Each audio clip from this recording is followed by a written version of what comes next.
Hello parents. जब भी कोई बच्चा इस दुनिया में आता है तो उसके कुछ माइलस्टोन्स होते हैं जो उसे टाइम पे पूरे करने होते हैं।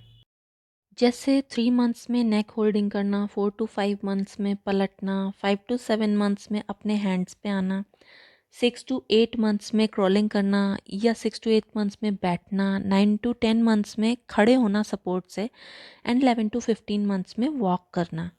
इसके अलावा सोशल स्माइल, मीनिंगफुल एक दो वर्ड्स बोलना या फिर फिंगर पॉइंटिंग करना।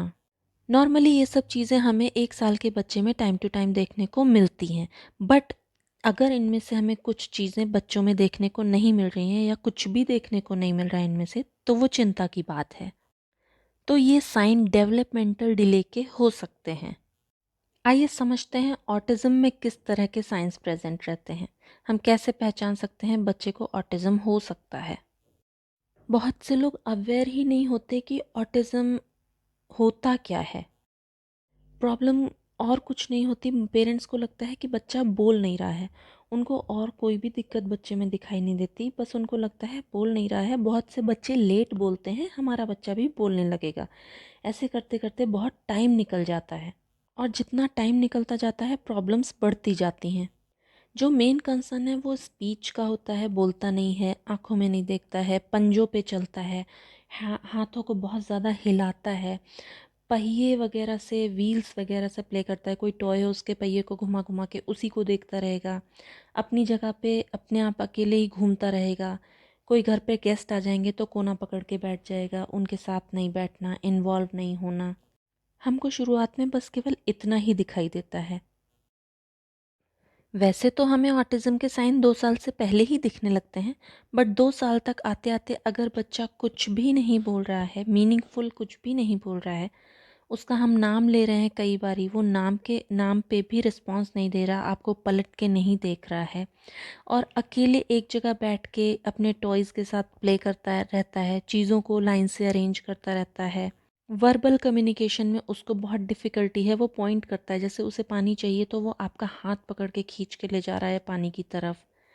या उसको कोई चीज़ चाहिए किसी बॉक्स में से तो वो आपका हाथ बॉक्स पे रख देता है, उसका मतलब होता है कि आप बॉक्स को खोल दीजिए।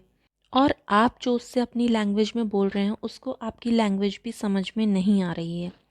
कभी कभी सोने में डिफ़िकल्टीज़ होती हैं, रात रात भर जगते रहते हैं, बिना किसी रीज़न के रोते रहते हैं, आपको भी नहीं समझ में आता है कि बच्चा रो क्यों रहा है। आपकी लैंग्वेज ना समझ पाने के कारण वो आपसे कम्युनिकेट नहीं कर पाता, अपने इमोशंस को भी एक्सप्रेस नहीं कर पाता कि वो क्या फ़ील कर रहा है, सैड है, हैप्पी है या फिर उसको कोई दिक्कत है। कभी कभी इसी वजह से वो एग्रेसिव भी हो जाता है, जब उसे लगता है कि मुझे कोई समझ नहीं रहा है या कोई भी कारण हो। कभी कभी ये कुछ बोलते भी हैं तो रोबोटिक साउंड करते हैं, इनका वॉइस का जो टोन होता है वो रोबोटिक होता है। जैसे हर बात को एक ही टोन में कहेंगे, हैप्पी होंगे तो भी वही टोन यूज़ करेंगे, सैड होंगे तो भी वही टोन यूज़ करेंगे, गुस्सा होंगे तो भी वो वही टोन यूज़ करेंगे। रिपिटेटिव बिहेवियर्स होते हैं, कोई मूवमेंट कर रहे हैं तो वो करते ही रहेंगे, रॉकिंग कर रहे हैं तो कर रहे हैं, हैंड फ्लैपिंग कर रहे हैं तो हैंड फ्लैपिंग ही करते रहते हैं, जब कभी खुश होते हैं तो बहुत ज़्यादा हैंड फ्लैपिंग करते हैं, और स्पिनिंग कर रहे हैं, अपनी जगह पे घूम रहे हैं तो घूमते ही रहेंगे। फिक्सेशन की आदत हो जाती है इनकी, जैसे कोई ऑब्जेक्ट है उसको लाइन में ही रखना है, या कोई चीज़ अगर गिर गई है तो भाग के उसको उठा के वापस से रख के आएंगे। कोई एक एक्टिविटी जो इन्होंने करनी शुरू की है उसको ये रोज़ रिपीट करेंगे। कोई प्ले है जो एक दिन किया है, दूसरे दिन किया है, तो उसको कई दिनों तक रिपीट करते रहेंगे। सेंसरी इनपुट के लिए या तो ये औरों से ज़्यादा सेंसिटिव होते हैं या फिर कम सेंसिटिव होते हैं, जैसे कि लाइट। लाइट को देखकर या तो ये लाइट को बहुत ज़्यादा कलरफुल लाइट्स को एंजॉय करेंगे, नहीं तो उनको वो लाइट पसंद नहीं आएंगी। ऐसे ही साउंड का है, या तो ये साउंड से डरेंगे, कुछ चीज़ों से डरेंगे, जैसे कुछ बच्चे कुकर की सीटी से डरते हैं, मिक्सर ग्राइंडर से डरते हैं, ट्रिमर से डरते हैं, हॉर्न से डरते हैं, टॉयलेट के फ्लश से भी डरते हैं। या तो ये कुछ साउंड्स को बहुत ज़्यादा इंजॉय करेंगे, जैसे म्यूज़िक चल रहा है, लाउड म्यूज़िक है तो लाउड म्यूज़िक को बहुत ज़्यादा इंजॉय करने लगेंगे। कुछ बच्चे हाइपर एक्टिव भी होते हैं और ऑब्जेक्ट्स के साथ प्ले करना ज़्यादा पसंद करते हैं। जैसा कि आप सबको पता है, ऑटिज़म एक स्पेक्ट्रम डिसऑर्डर है। स्पेक्ट्रम होता है इसमें, मतलब किसी को कम दिक्कत होती है, किसी को ज़्यादा दिक्कत होती है, किसी को किसी फील्ड में दिक्कत होती है, किसी को किसी और फील्ड में दिक्कत हो सकती है। तो इसी के अकॉर्डिंग साइंस भी डिफरेंट डिफरेंट होते हैं। सारे बच्चे एक दूसरे से अलग होते हैं और उनके साइंस और प्रॉब्लम्स भी अलग अलग होती हैं।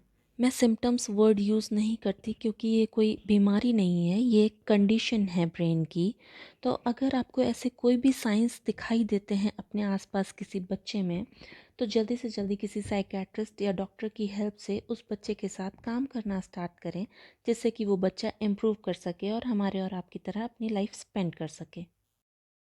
Thank you for watching.